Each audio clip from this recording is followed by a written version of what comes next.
بسم اللہ الرحمن الرحیم۔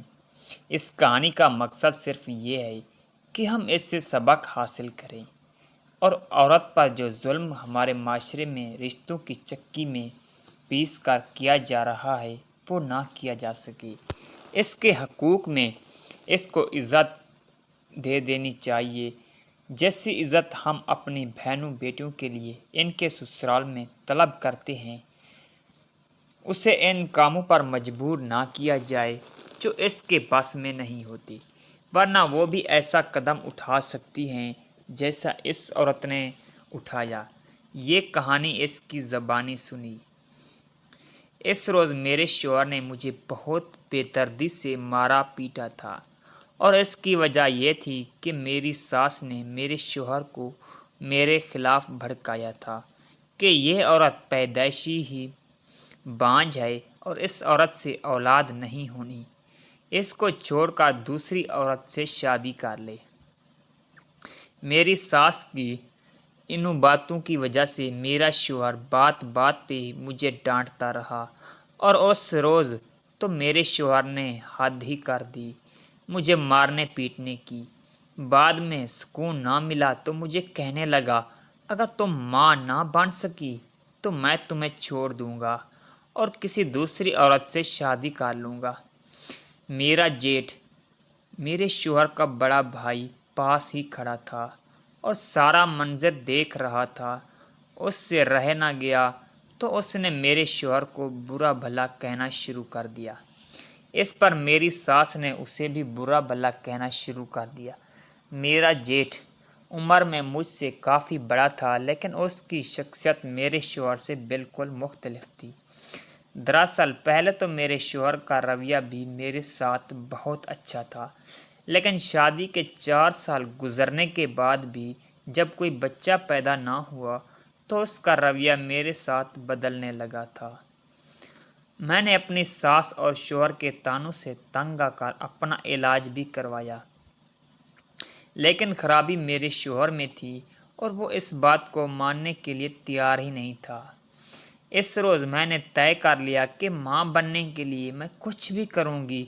اگلے دن ہی میں گھر پر کسی کو نہ پا کر اپنے جیٹھ کے کمرے میں چلی گئی، جو کہ اپنی بیوی کی وفات کے بعد اپنی چند ماہ کی بیٹی کے ساتھ اکیلا رہتا تھا۔ کاکی کیا بات ہے؟ میرا جیٹھ میری طرف دیکھ کر بولا۔ میں نے اس کے سامنے جا کر اپنی چادر اتار دی اور اس کے پیروں میں رکھتے ہوئے بولی، جیٹھ جی، مجھے بچہ چاہیے، کچھ بھی کر کے مجھے بچہ دلوا دو، ورنہ میرا گھر برباد ہو جائے گا۔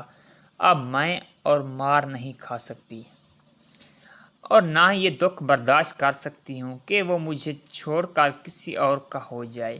یہ کہہ کر میں آگے بڑھی، جیٹھ کے قریب جا کر کھڑی ہو گئی۔ میرے جیٹھ نے میری ساری بات سمجھ لی تھی۔ وہ پیچھے ہٹتے ہوئے بولا، نہیں کاکی، یہ سب غلط ہے، میں ایسا نہیں کر سکتا۔ میں نے کہا، تو ٹھیک ہے، پھر جب تمہارا بھائی مجھے پیٹتے پیٹتے مار دے گا یا مجھے چھوڑ دے گا تو تم میری بے بسی دیکھ کر ہنستے رہنا اور مجھے مرتا ہوا دیکھتے رہنا۔ یہ کہہ کر میں واپس مڑنے لگی تھی کہ اس نے میرے کندھے پر ہاتھ رکھا اور مجھے اپنی طرف کھینچ لیا، اور میں چپ چاپ اس کے سامنے پڑی رہی تھی، اور اس وقت اپنا گھر بچانے کے لیے میں اور کرتی تھی تو کیا خیر امید برائی بھی۔ اور کچھ ہی دنوں بعد میں نے اپنے شوہر کو خوشخبری دی کہ اب میں ماں بننے والی ہوں، اور اس خبر پر وہ ایسے خوش ہوا جیسے کسی قاتل کی سزا موت معاف ہونے پر خوش ہوتا ہے، اور میں اپنے شوہر کی خوشی دیکھ کر خوش تھی۔ اب اس نے پھر سے میرے نخرے اٹھانے شروع کر دیے تھے۔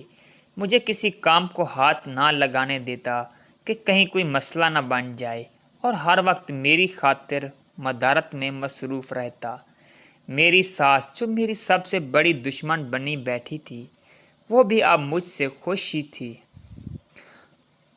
پھر ہمارے گھر ایک چاند سا بیٹا پیدا ہوا، اور میرے شوہر نے پورے گاؤں میں مٹھائیاں بانٹیں، لیکن اسے کیا معلوم تھا کہ وہ اس کا بیٹا نہیں تھا، میں چپ چاپ رہی اور میں نے ساری زندگی چپ ہی رہنا تھا اگر وہ واقعہ پیش نہ آتا جس میں مجھے اپنے شوہر کو سب کچھ سچ سچ بتانا پڑا۔ دراصل ہوا یوں کہ میرا بیٹا اپنے باپ کا بہت ہی لاڈلا تھا۔ اس کی زبان سے کوئی بات نکلنے سے پہلے ہی اس کا باپ اس کی بات پوری کر دیتا تھا، اور کیوں ہی نہ کرتا، وہ ہماری اکلوتی اولاد تھا۔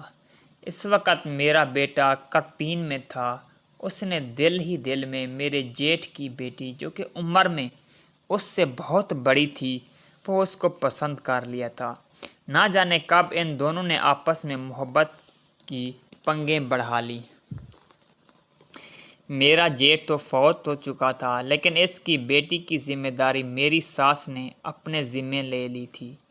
جب مجھے اس بات کا علم ہوا تو اس وقت تک بہت دیر ہو چکی تھی۔ میں نے اپنے بیٹے کو سمجھانے کی بہت کوشش کی لیکن اس نے میری بات ماننے سے صاف انکار کر دیا تھا، اور وہ کہتا بھی ٹھیک ہی تھا کہ اگر اس کی شادی اس کے تایا کی بیٹی سے ہو جائے تو حرج ہی کیا ہے، لیکن وہ نہیں جانتا تھا کہ وہ بھی اپنے تایا کا ہی بیٹا تھا اور اسی حساب سے وہ دونوں بہن بھائی تھے۔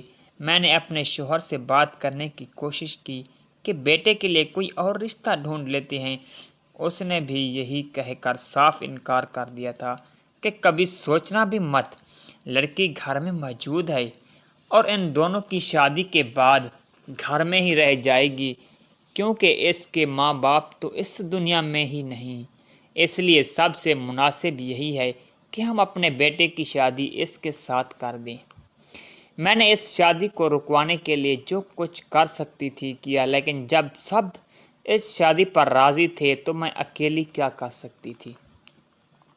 لیکن کسی صورت بھی میں یہ شادی ہونے نہیں دے سکتی تھی کیونکہ گناہ تو میں نے پہلے کر لیا تھا جو اولاد کی خاطر اپنے جیٹھ کے پاس چلی گئی تھی، لیکن اب دوسرا گناہ نہیں ہونے دے سکتی تھی۔ جس روز ان دونوں کی منگنی ہونے والی تھی چاروں چار میں نے اپنے شوہر کو تمام واقعہ سچ سچ بتا دیا کہ کسی طرح میں نے اس کی مار پیٹ اور ساس کے تانوں سے تنگ آ کر اس کے بھائی کو اس گناہ پر مجبور کیا تھا۔ میرا شوہر جو کہ میری ساری بات سن کر سخت ہی ہو گیا تھا کافی دیر تک خاموش بیٹھا رہا۔ میں اس کے سامنے سر جھکائے اپنی سزا کی منتظر بیٹھی رہی کہ اپنے گناہ کی پاداش میں مجھے جو بھی سزا سنائی گئی ہنس کر قبول کر لوں گی، لیکن بہن بھائی کی شادی کروانے کا گناہ میں نہیں کر سکتی تھی۔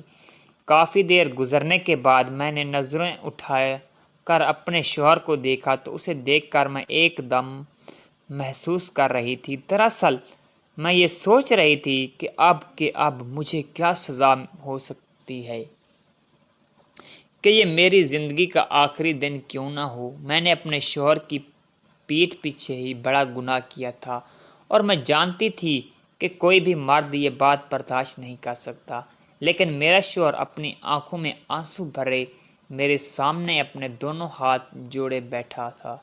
وہ میری آنکھوں میں دیکھتے ہوئے برائی ہوئی آواز میں بولا، سکینہ میں تمہارا بہت بڑا گناہ گار ہوں، مجھے سمجھ نہیں آ رہی کہ میں تم سے کس طرح معافی مانگوں۔